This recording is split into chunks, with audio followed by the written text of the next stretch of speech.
Wameanguka watu wazee wazima nao wameumia. Mimi sikutoka nje, nikamfuata yule baba.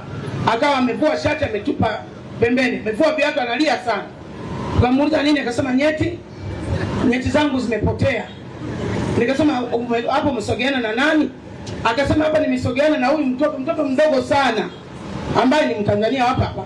Yule mtoto akasema mimi sijamgusa huyu baba. Akatapatapa tena akasema amenigusa huyu. Yule baba akasema hapana, mimi sijamkamata huyu, kwa nimekaa naye muda mrefu.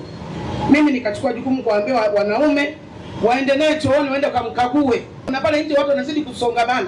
Wanasema auawe huyu, wamuue. Haiwezekani, amemgusa, mzigo hamna. Uwa.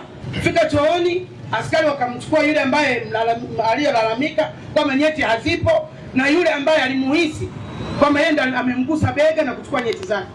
Wakaondoka watu mpaka kituoni. Fika kituoni kufanya uchunguzi, kumcheki chini, mzigo upo. Na wale wa Valentine walinipa mimi majibu kama mbona mzigo upo lakini hauna nguvu, lakini mzigo upo. Kuna vitu vingine tunavifanya sisi wenyewe wananchi.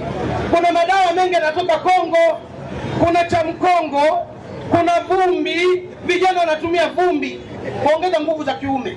Wanatumia sio cha mkongo naita kutumia kuongeza nguvu za kiume. Madawa mengine yanaweza kufanya kama mzigo ufe.